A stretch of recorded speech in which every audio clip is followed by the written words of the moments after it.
Jesús, hijo de María, carpintero de Nazaret, aquel que formó su ministerio con pescadores, recaudadores de impuestos y pecadores, aquel que cada vez que hacía un milagro le decía a la gente, vete y no se lo cuentes a nadie. El Salvador, el Mesías prometido, está a punto de entrar a la última semana de su vida en esta tierra. Señor, gracias por este día. Gracias porque hoy recordamos Domingo de Ramos. Gracias porque hoy, Señor, fue un día de gozo para tu pueblo, pero también fue un día duro y difícil, Señor, para ti. Fue un día donde la salvación prometida, Señor, profetizada durante cientos de años, se cumplía, pero, Señor, una gran carga y un gran peso caería sobre ti. Espíritu Santo, ayúdanos a introducirnos en esta palabra. Ayúdanos a entender, abrir nuestros ojos y nuestros oídos espirituales para poder recibir lo que tienes para nosotros este día, Señor. En el nombre de Jesús, amén. Pues buen día, qué gusto estar con ustedes. No quiero dar una larga introducción porque tenemos un tema bastante importante, muy bonito. El día de hoy es el Domingo de Ramos, es la celebración que mundialmente da inicio a la Semana Santa, una semana donde cambiaría el curso completamente el curso de este mundo, cambiaría totalmente lo que para nosotros significa Cristo, para lo que nosotros significa el cristianismo, lo que significa Dios, lo que vino a traer un verdadero sentido en nuestras vidas, porque si Cristo solamente hubiera nacido y no hubiera muerto y resucitado, en vano sería nuestra fe. Así que acompáñenme a poder introducirnos en este tema y que Dios sea el que hable a nuestras vidas. Vamos a estar viendo hoy 4 puntos, los cuales van a estar apareciendo en su pantalla conforme vayan avanzando en mi bosquejo, van a ir apareciendo. Así que, pues sin más, vamos a entrar. Y antes de entrar a la Biblia, a la palabra de Dios, quiero mencionar lo siguiente. El ministerio de Jesús se caracterizó por 4 cosas. Mínimamente 4 cosas que yo puedo encontrar en las Escrituras. La primera de ellas es que Jesús vino a predicar el evangelio. Era lo principal de su ministerio, predicar el evangelio. La segunda es que sanaba enfermos. Cuando venía alguien delante de Jesús y tenía una necesidad, Jesús no se negaba, Jesús sanaba a los enfermos. Jesús nos toca ver en la palabra de Dios, en la Biblia, cómo Jesús le devolvía la vista a los ciegos, levantaba paralíticos, le regresaba el oído a aquellos que estaban sordos. Jesús sanaba enfermos y una buena noticia es que Jesús lo sigue haciendo. Jesús sigue sanando enfermos. Si usted tiene una necesidad, podemos confiar en Jesús. Póngala delante de Jesús, extienda su oración delante de Dios y por medio de la sangre de Jesús podemos ser sanos. Tercer cosa que Jesús hacía en su ministerio es que Jesús traía libertad a los cautivos. A cualquier cautivo Jesús traía libertad. Le traían endemoniados, Jesús los liberaba. Jesús iba a donde estaba la gente en necesidad y traía libertad a sus vidas. Y una cuarta cosa que me parece muy interesante es que Jesús, cada vez que hacía un milagro de sanidad o de liberación, cada vez que multiplicaba el pan, cada vez que estaba haciendo algo personalmente con alguien, usted lo puede buscar en cada uno de esos milagros de Jesús. Algo particular que Jesús hacía es que Jesús le decía a la gente que no le dijera a nadie. Le decía, vete y no le digas a nadie lo que he hecho.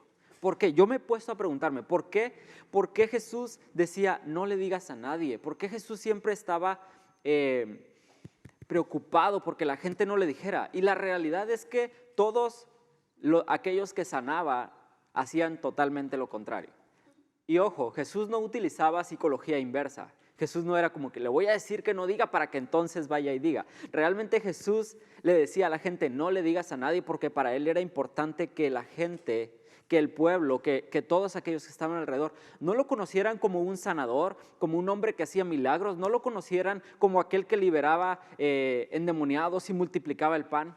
Jesús vino a este mundo con un propósito específico y no fue solamente sanar enfermos. Jesús vino a traer salvación a este mundo. Jesús vino a darnos una oportunidad de poder reconciliarnos con el Padre, y solamente por medio de su muerte y su resurrección iba a poder cumplirse todo eso.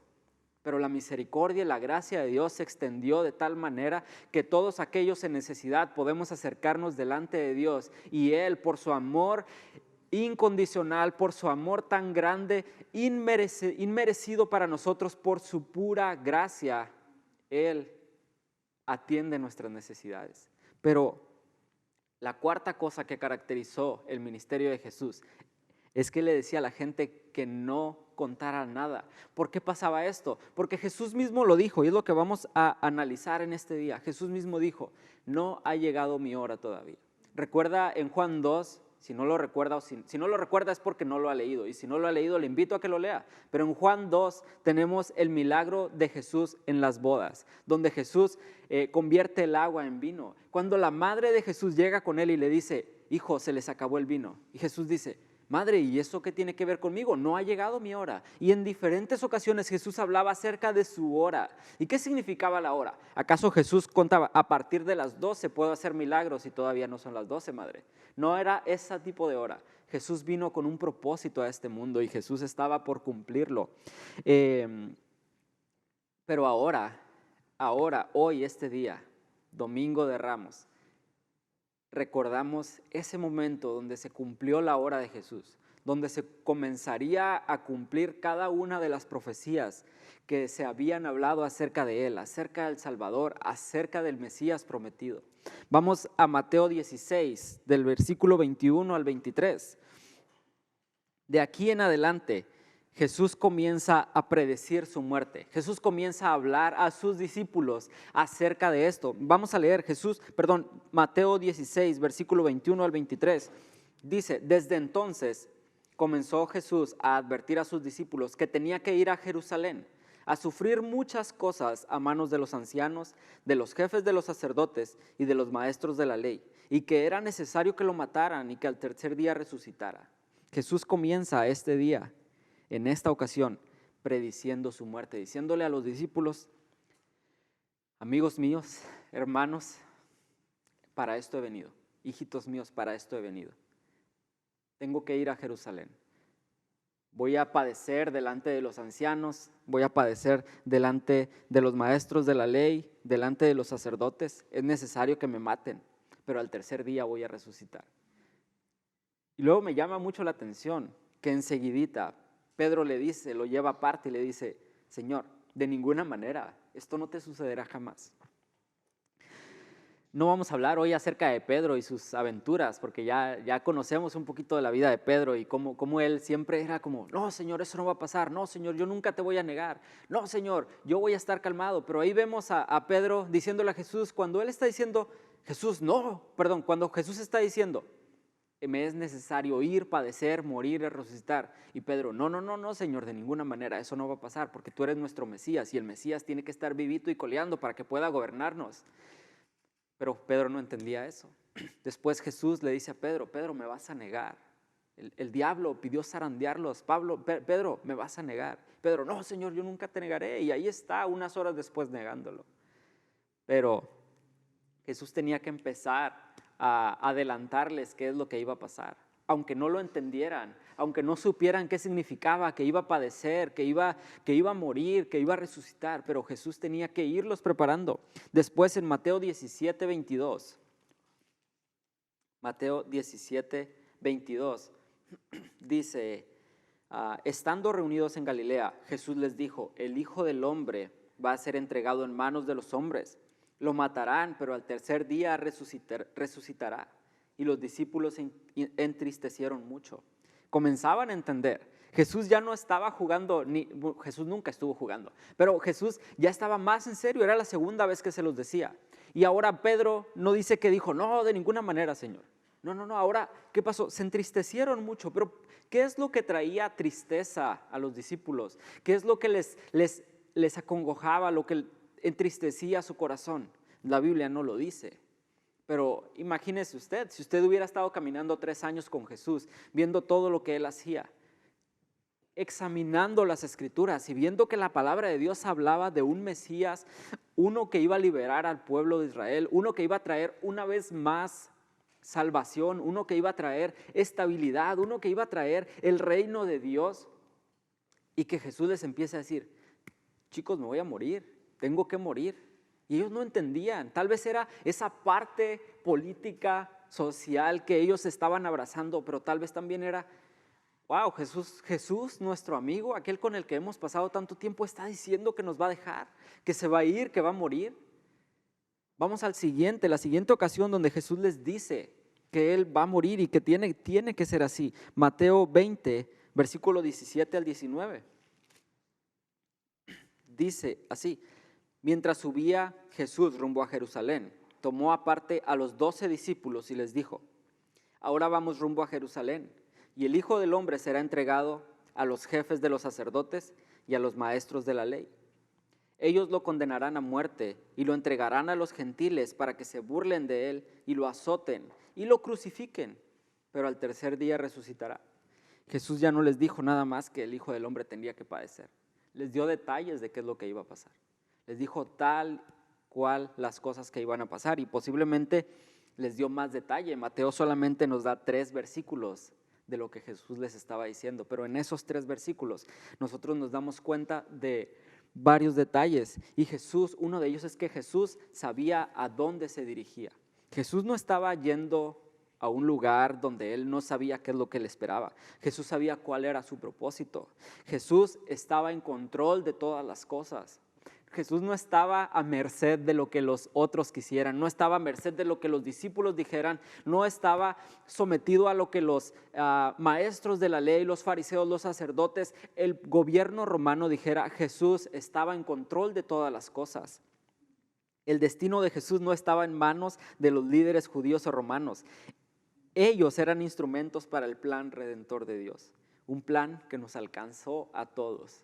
Jesús estaba en control de todas las cosas. Cuando estaba llegando a Jerusalén, Jesús fue por voluntad propia a Jerusalén. Jesús vino a este mundo por voluntad propia, por amor, por su gracia inmerecida, porque no había nadie digno de venir a este mundo, no había nadie digno de poder cubrir todos nuestros pecados, no había nadie digno de ser el sacrificio perfecto delante de Dios, solamente uno, y es Jesucristo.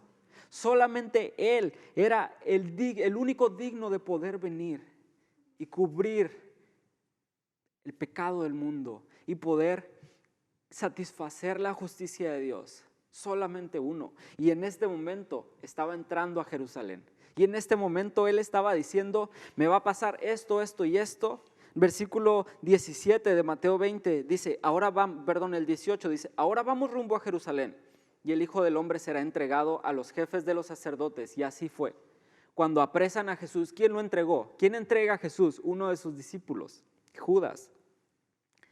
Ellos lo condenarán a muerte. Y dice, y lo entregarán a los gentiles. ¿A quién entregan a Jesús? Al pueblo romano. ¿Quiénes crucifican? ¿Quiénes se burlan de Jesús? ¿Quiénes lo golpean? ¿Quiénes lo azotan? ¿Quiénes lo llevan hasta la cruz?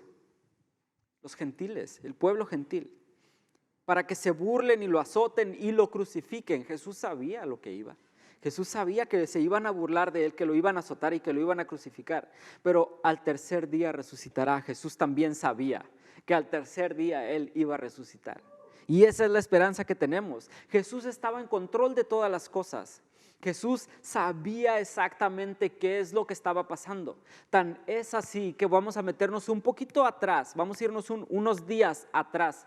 Antes de este domingo de Ramos, unos cuantos días antes de este domingo de Ramos, porque Jesús, recuerde esto, Jesús está en control. Jesús tiene el control de todas las cosas. Vamos a Juan 11, no lo vamos a leer, pero le recomiendo que lo apunte para que pueda llevar toda la trama de todo esto. Es como si fuera una película en varios capítulos, y si usted ve solamente un pedacito, no le va a entender.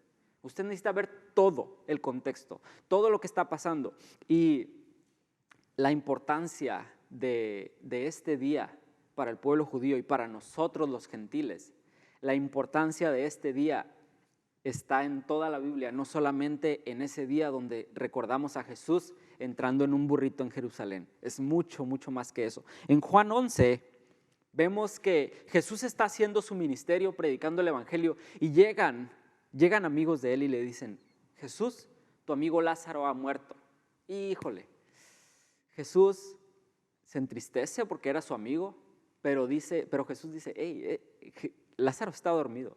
Vamos a darle tiempo. Esto es solamente para la gloria de Dios.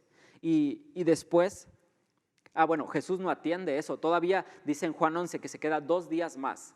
Jesús se queda en donde está haciendo más cosas, 2 días más. En ese tiempo los mensajeros no eran WhatsApp, no eran un correo, no era una llamada. Tenían que ir de un pueblo a otro, de un lugar hasta el otro, recorrer grandes distancias, y llegan con Jesús. Imagínese usted, no sabemos cuántos kilómetros había de distancia entre, o al menos yo no lo sé, tal vez por ahí alguien es un poquito más meticuloso y se mete a ver. Pero muere Lázaro, mandan al mensajero, tiene que ir, caminar, tiene que acercarse hasta donde está Jesús, llega con él, ya pasó algún tiempo y Jesús todavía decide estarse 2 días más allá. ¿Por qué? Porque a Jesús no le importaba Lázaro y su familia. Claro que no, claro que sí le importaba. Le importaba tanto que nos vamos a dar cuenta en Juan 12. En Juan 12, mire, vamos a Juan 12.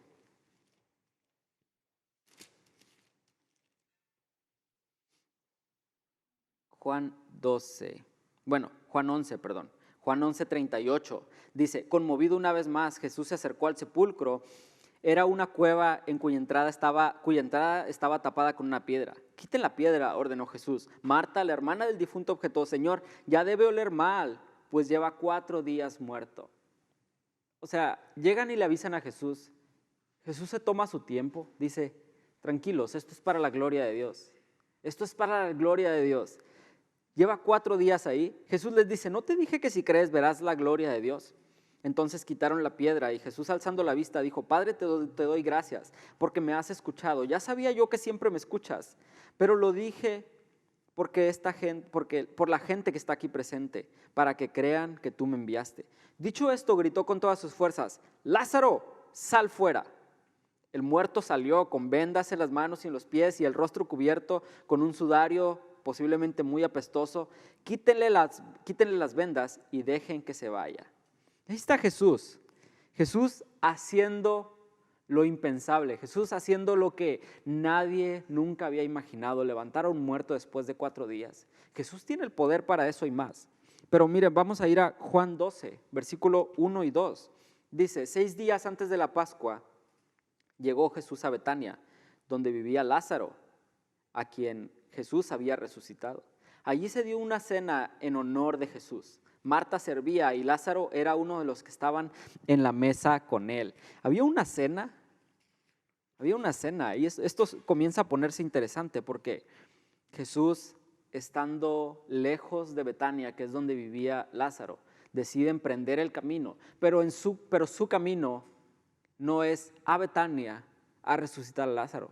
Su camino es a Jerusalén, donde ya les había estado diciendo a sus discípulos que iba a ser entregado y que tenía que padecer y que tenía que morir y que también iba a resucitar. Jesús está en control de todas las cosas y la muerte de Lázaro no lo toma por sorpresa y no dice: oh, es un contratiempo en medio de mi itinerario para ir a Jerusalén. Jesús sabía qué es lo que iba a pasar. Él es soberano, Él entiende, Él conoce todo lo que va a pasar. La oportunidad de resucitar a Lázaro era solamente una oportunidad para la gente, que la gente viera quién es Él, quién es Jesús, cuál es su poder, qué tan grande es Dios que puede levantar a un hombre de los muertos. Pero después los cabos empiezan un poquito, como que los engranes empiezan a agarrar, y vemos que después de eso hubo una cena en honor de Jesús, posiblemente en agradecimiento por sus amigos María, Marta y Lázaro, y están agradecidos por lo que Jesús hizo. Pero eso fue 6 días antes de la Pascua. Jesús estaba en su camino hacia Jerusalén. Jesús ya sabía a lo que iba y ya le había dicho a sus discípulos. Vamos a Juan 12, versículo 9 al 11. Dice Juan 12, 9 al 11 dice, mientras tanto, muchos de los judíos se enteraron de que Jesús estaba allí y fueron a ver no solo a Jesús, sino también a Lázaro, a quien Jesús había resucitado. Entonces los jefes de los sacerdotes resolvieron matar también a Lázaro, pues por su causa muchos se apartaban de los judíos y creían en Jesús. Jesús en su camino hacia Jerusalén, en su camino hacia su última semana, Jesús estaba trayendo gente todavía a sus pies. Mucha gente venía, querían conocer a Jesús. Yo me imagino que muchos venían simplemente con el morbo de decir, Lázaro, el que estuvo muerto por 4 días, ¿cómo es posible? De hecho, el versículo 9 dice que no solamente venían a ver a Jesús, sino también a Lázaro. Debe haber sido una novedad que un hombre que estuvo 4 días, que ya estaba dentro de una tumba, todo embalsamado, haya salido de la tumba, haya resucitado y vuelto a la vida. Eso debe haber sido una novedad. Eso se ha de haber hecho viral en las redes sociales de Betania, Betfagé y Jerusalén y todas las aldeas de alrededor. Eso debe haber sido algo impresionante y la gente estaba viniendo. Pero algo más importante todavía es en Juan 12, que dice, ¿de cuál día siguiente? El día después de haber hecho de la cena en honor de Jesús. Al día siguiente, muchos de los que habían ido a la fiesta se enteraron de que Jesús se dirigía a Jerusalén. Ojo, no es la fiesta en honor de Jesús, es la fiesta de la Pascua, porque faltaban 6 días para la Pascua. Toda la gente alrededor de Jerusalén, todos los judíos de todos los pueblos, de todas las ciudades que estaban alrededor de Jerusalén, estaban viniendo a Jerusalén para celebrar la Pascua, para hacer sus sacrificios, para celebrar esta fiesta que desde el Éxodo ellos estaban celebrando. La Pascua es la remembranza, es la celebración de aquel día donde Dios liberó al pueblo de las garras de la opresión de Egipto. Y es lo que estaban celebrando. Y celebraban esto cada año. Y venían a Jerusalén y venían al templo a hacer sus sacrificios por medio de los sacerdotes. Pero cada familia judía de todo Israel venían, esas fechas venían. Entonces, ¿quiénes eran los que estaban viniendo? En el versículo 12 dice, al día siguiente muchos de los que habían ido a la fiesta se enteraron de que Jesús se dirigía a Jerusalén. Tomaron ramas de palma y salieron a recibirlo, gritando voz en cuello, y vamos a pararnos ahí.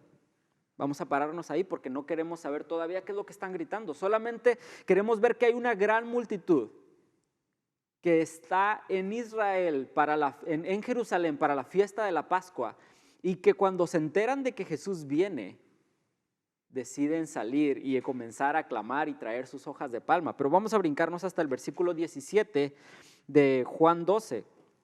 Dice, la gente que había estado con Jesús cuando él llamó a Lázaro del sepulcro y lo resucitó de entre los muertos, seguían difundiendo la noticia. Muchos de los que se habían enterado de la señal realizada por Jesús salían a su encuentro. Mucha gente.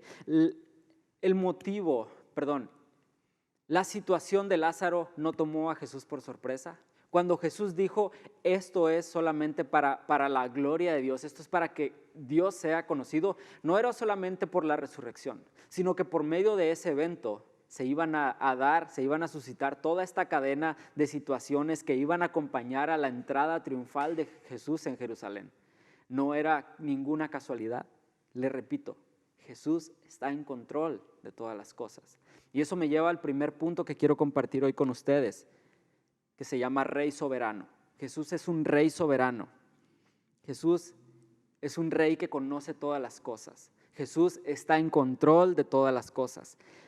Marcos 11, ahora vamos a Marcos 11, del versículo 1 al 7. Y si usted se ha estado dando cuenta, voy un poquito rápido porque tenemos varias cosas que abarcar, pero hemos tocado 3 evangelios, Mateo, Juan y Marcos.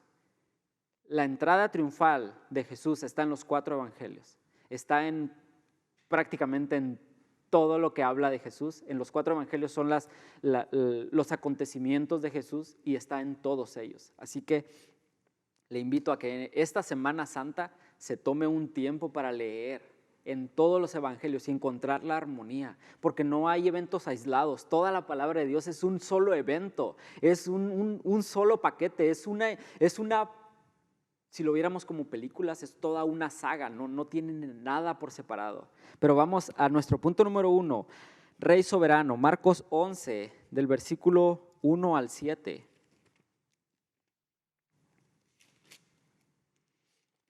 Marcos 11, del 1 al 7. Dice, cuando se acercaba a Jerusalén, llegaron a Betfagé y a Betania, junto al monte de los olivos. Jesús envió a 2 de sus discípulos con este encargo: vayan a la aldea que tienen enfrente. Tan pronto como entren en ella, encontrarán atado un burrito en el que nunca se ha montado nadie. Desátenlo y tráiganlo acá. Si alguien les dice, ¿por qué hacen eso?, díganle, el Señor lo necesita y enseguida lo devolverá. Fueron, encontraron un burrito afuera de la calle, atado a un portón, y lo desataron. Entonces algunos de los que estaban allí les preguntaron, ¿qué hacen desatando ese burrito? Ellos le contestaron como Jesús les había dicho, y les dejaron desatarlo. Le llevaron pues el burrito a Jesús. Luego pusieron encima sus mantos y él se montó. Betfagé y Betania nos habla de estos 2 pueblos. Betfagé y Betania están al este del Monte de los Olivos. Jesús estaba en su camino, dice que se acercaba a Jerusalén y dice, llegaron a Betfagé y a Betania junto al Monte de los Olivos. Estas 2 ciudades están al este del Monte de los Olivos, como a 3 kilómetros de las puertas de Jerusalén. Es más o menos ese trayecto, esa distancia. Para que nos demos una idea, 3 kilómetros es de aquí de Vino Nuevo hasta la Ford, sobre toda la Reforma. Ese es el trayecto de Betfagé hasta la puerta de Jerusalén, hasta el Monte de los Olivos. Esa distancia es donde Jesús se detiene y le dice, ok, vayan y búsquenme un burrito y así y así. Y se fijan todas las instrucciones que les da. Vayan al siguiente pueblo, van a ver atado un burrito. Los otros evangelios dicen que está una asna y un pollino, o sea, la burra grande y el burrito chiquito. Entonces les dice, tráiganselos. Y les dice, y si alguien les pregunta, díganles, el Señor lo necesita. Y a ver, Jesús, ¿cómo que así nomás vamos a ir a robarnos un burro? No, el Señor lo necesita y enseguida lo devolverá. O sea, es prestado nada más. Aún si Jesús hubiera dicho tráiganselo, de él son todas las cosas. Jesús conoce todos los burros de este mundo y Jesús puede disponer de todos los burros de este mundo. Así que Jesús estaba en control de eso también. Tal cual Jesús les dijo fue que encontraron estas cosas. Jesús estaba en control y Jesús con esta situación estaba preparando a sus discípulos para lo que venía.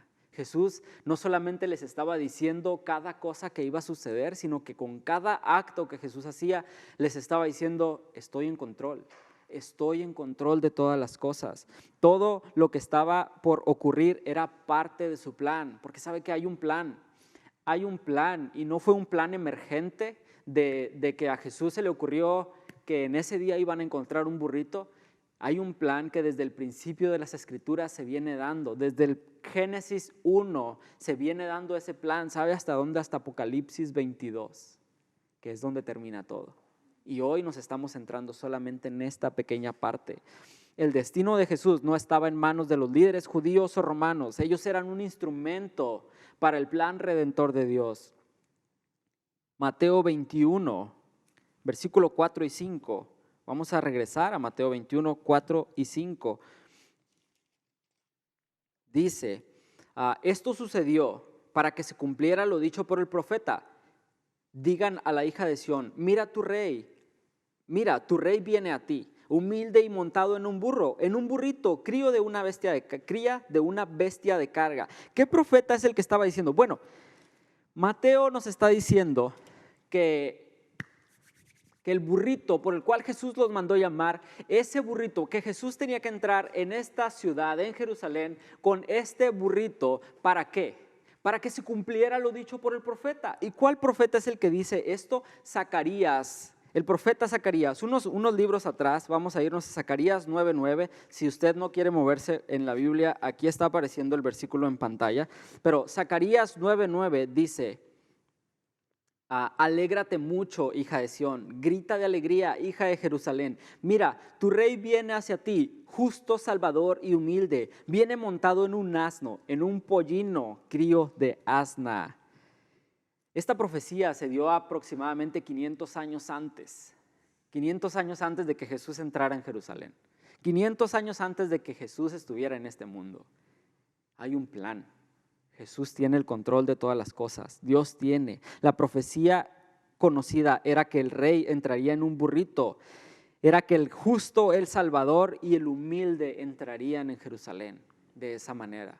Jesús no se le ocurrió llegar así nada más. Jesús no llegaría en un caballo de guerra, porque Jesús no venía a pelear por el reino le pertenece. Jesús simplemente venía a tomar lo que era suyo. Jesús llegaría en un pollino a tomar lo que le pertenece. En su primera venida, Jesús viene lleno de gracia para salvarnos. Jesús viene humilde, Jesús viene salvador, Jesús viene justo, Jesús viene a darnos oportunidades. No viene a guerrear, Jesús entra humilde a tomar lo que le pertenece. Pero Jesús prometió que regresaría. Y en su regreso no va a venir en un burrito. Jesús en su regreso no viene en un burrito. Jesús viene en un caballo blanco y no viene en gracia, viene en juicio. Pero este tiempo es el tiempo de la gracia, donde usted y yo, donde tú que estás detrás de ese dispositivo de tu pantalla, de tu televisión, tu celular, este es el tiempo que Dios nos ha dado para poder encontrar la gracia de Dios en estos días. Jesús va a venir por segunda vez. Y no es algo que podamos especular, no es algo que podamos dudar. Jesús, vemos que se cumple cada profecía de Jesús en la palabra. Jesús, vemos que cada profecía de Él, en el más mínimo detalle, como en el de entrar montado en un burro, se cumple en la palabra. Si cada uno de esos detalles se cumplen al pie de la letra, ¿por qué habremos de dudar que Jesús va a regresar al pie de la letra? Tal y como Él dice que va a regresar, va a regresar. Pero antes de que regrese todavía tenemos oportunidad de arrepentirnos, de ponernos delante de Él, de pedir perdón por nuestros pecados. Punto número 2, rey aclamado. Vamos a ir a Marcos 11, del versículo 8 al 10. Rey aclamado. Dice, muchos tendieron sus mantos sobre el camino, otros usaron ramas que habían cortado en los campos. Tanto el que iba delante como los que iban detrás gritaban, Hosana, bendito el que viene en el nombre del Señor, bendito el Rey venidero de nuestro Padre David, Hosana en las alturas. Fíjense nada más esta escena. Vamos a tratar de meternos en esta escena. Como nuestro pastor decía al principio, había gente aclamando. Nosotros estaríamos ahí. Usted, tú que estás ahí atrás, estarías ahí. Pero vamos a meternos en este contexto. De Betfagé y Betania a Jerusalén, a las puertas de Jerusalén, había 3 kilómetros. Cuando Jesús llega a Betania, dice Juan 12, 17, si no me equivoco, 17 y 18, dice que muchos de los que habían estado con Lázaro y con Jesús ahora estaban siguiéndolo y aclamándolo. Y si nos ponemos en Ensenada, imaginando que Jesús entraría en Ensenada, Jesús ya llegó a la Ford y de ahí empieza su procesión. Imagínense cientos y cientos y miles de gentes por toda la calle Reforma aclamando a Jesús, levantando 3 kilómetros de palmas, de gritos, ¿cuántos miles de personas deberían haber estado ahí?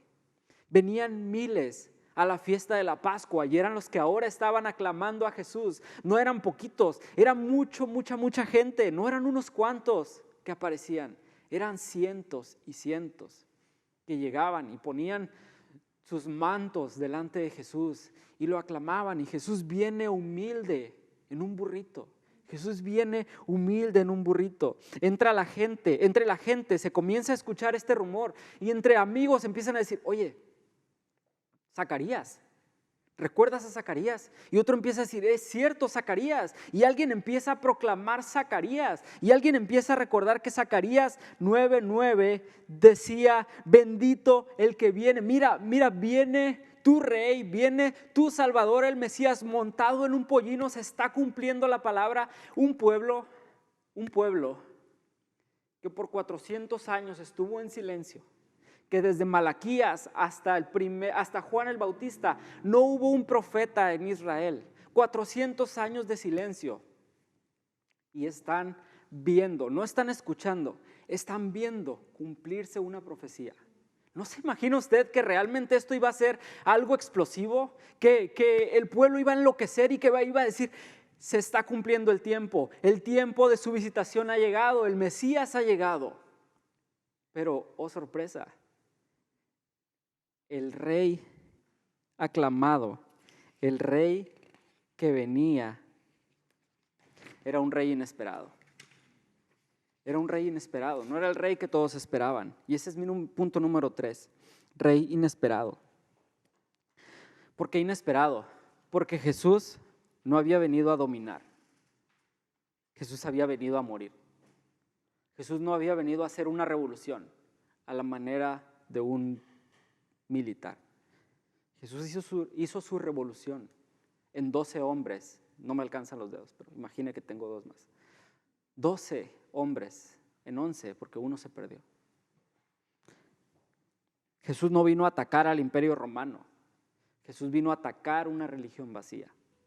Jesús vino a decirle a su propio pueblo en qué es en lo que estaban mal y por qué se habían alejado tanto de Dios. Jesús no vino a juzgar a los romanos, vino a decirle a su propio pueblo: sepulcro blanqueado, generación de serpientes. Jesús no vino a liberarlos del imperio, vino a liberarlos de su pecado. Jesús no es un rey como el que todos esperaríamos. Jesús es un rey inesperado. Jesús es un rey que vino a morir en una cruz para cumplir con la justicia de Dios, para librarnos de la esclavitud del pecado y transformar nuestros corazones egocéntricos en corazones humildes, como el corazón de Él. Repito esto: Jesús es un rey que vino a morir en una cruz para cumplir con la justicia de Dios. Algo tenía que cumplirse. Nos habíamos alejado tanto de Dios, nos hemos alejado tanto de Dios. Estamos tan alejados de Dios. Romanos 3:23 dice: por cuanto todos han pecado y están destituidos de la gloria de Dios. Todos nos hemos alejado tanto de Dios, pero había uno que tenía que venir y cumplir con la justicia de Dios. Jesús vino a librarnos de la esclavitud del pecado. Hay una oportunidad tan grande para nosotros de alejarnos del pecado y acercarnos a Jesús. Una esclavitud que nos ata, que nos aleja de Dios. Jesús vino a transformar nuestros corazones egocéntricos en corazones humildes que buscan mucho más que lo que nuestros ojos alcanzan a ver. Vino a transformar nuestros corazones para que podamos entender quién es Él y el propósito que Él tiene para nosotros.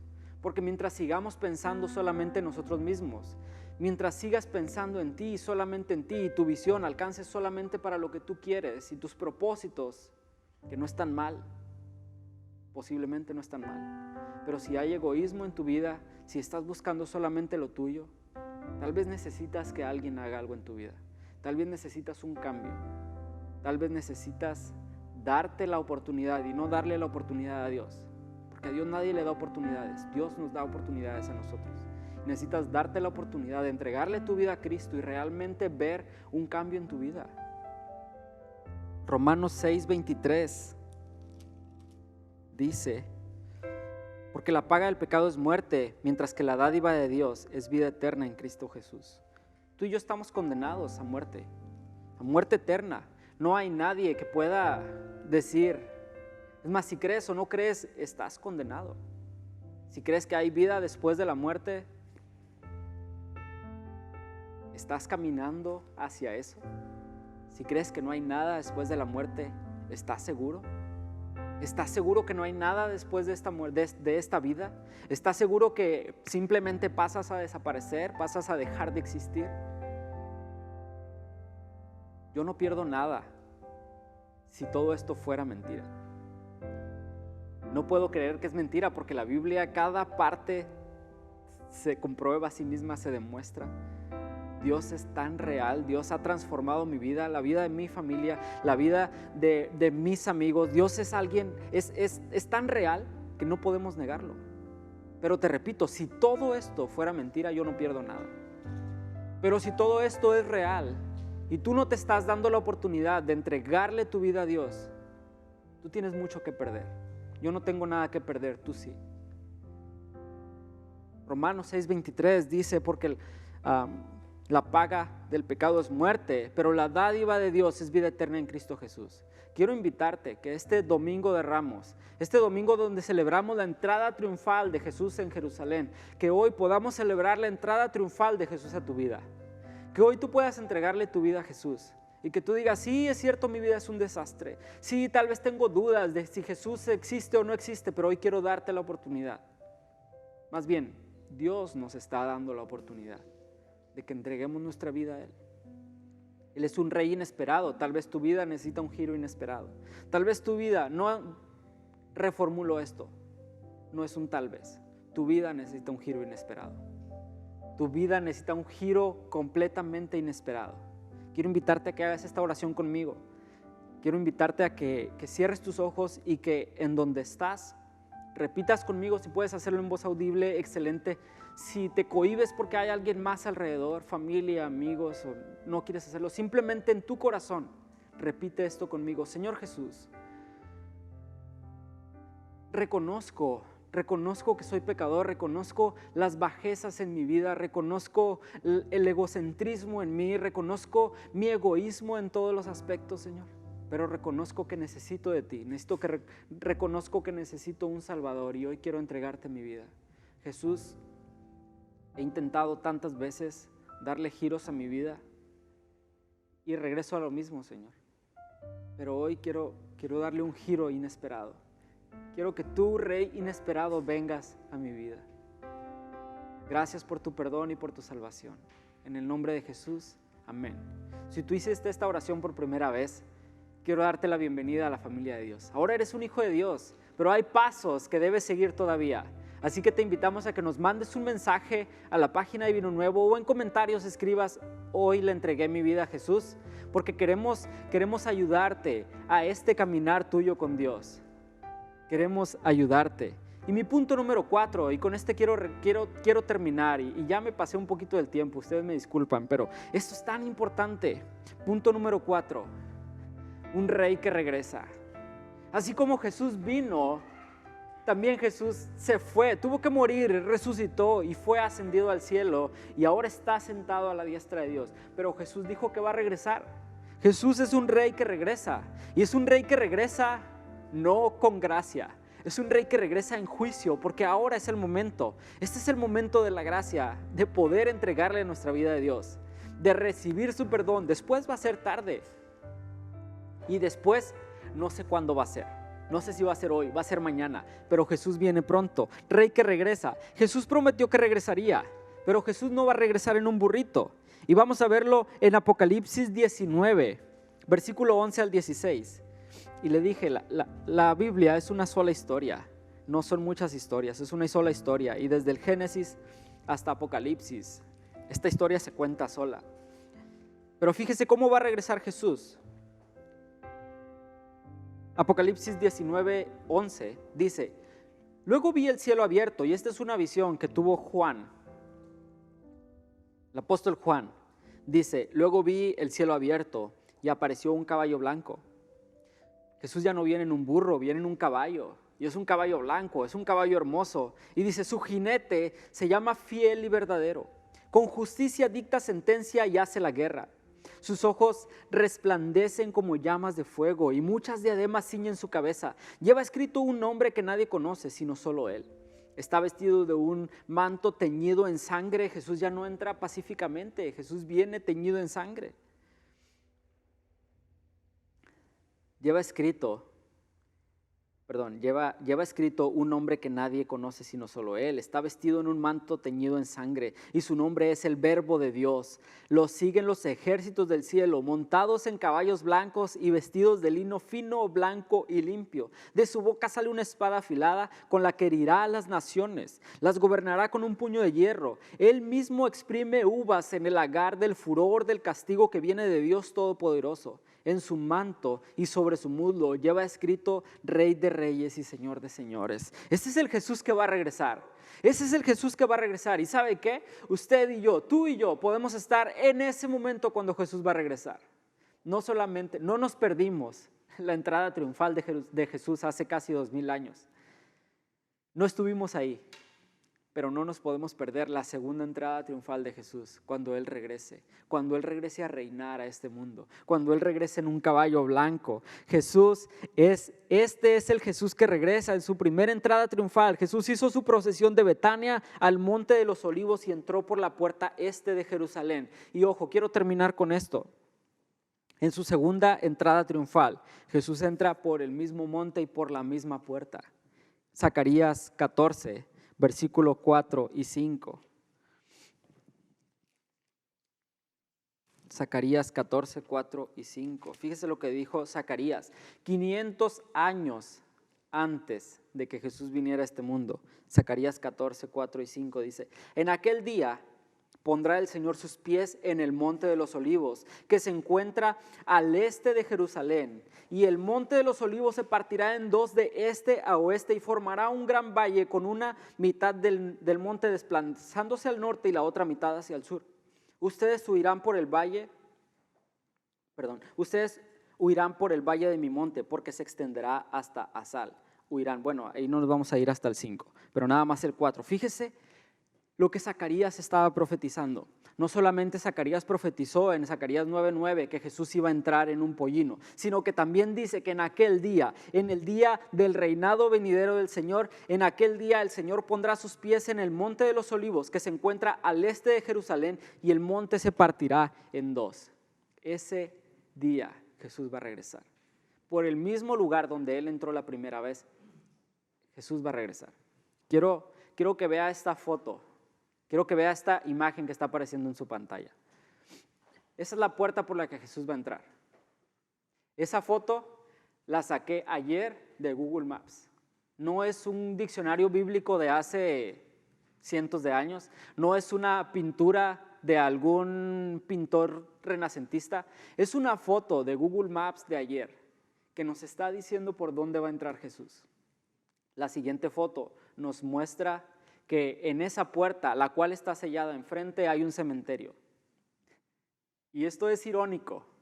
¿Por qué es irónico? Porque un judío no puede pisar un cementerio porque es una tierra impura. Pero Zacarías 14, versículo 4, dice que cuando Jesús se pare ahí, se va a partir en dos. Y va a haber un camino de este a oeste por el cual Jesús va a pasar, sin pisar nada impuro. Familia, iglesia, Jesús viene, Jesús regresa. Esa puerta está hoy en día y es la puerta por la que Jesús va a entrar. No sabemos cuándo Jesús va a regresar, pero Él prometió que regresaría. Jesús ya vino una vez y va a venir una segunda vez. Que Dios nos dé la sabiduría, que Dios nos dé la gracia para poder mantenernos firmes hasta ese día. Hoy levantemos nuestras manos, digamos: Hosana, Hosana en las alturas, bendito el que viene en el nombre del Señor, el Rey de Reyes, el Señor de Señores. Él es digno de todas las cosas, Él es digno. Hoy adoremos al Señor. Déjenme hacer una breve oración y con esto me despido. Señor, gracias. Gracias, Señor, porque en ti tenemos una fe que tiene tanto fundamento, Señor. Seríamos necios si nos olvidáramos de esta salvación tan grande, Señor. Seríamos necios si renegáramos de esto, Señor. Seríamos aún más necios si te negáramos a ti con nuestras vidas, Señor. Como decía nuestro pastor al inicio, Señor, tú aborreces la tibieza. Tú aborreces, Señor, toda la tibieza. Ayúdanos a ser encendidos por el fuego de tu Espíritu. Ayúdanos a anhelar tu regreso. Ayúdanos a estar expectantes cada día, Señor, porque creemos con todo nuestro corazón que tú vienes pronto. En el nombre de Jesús, amén.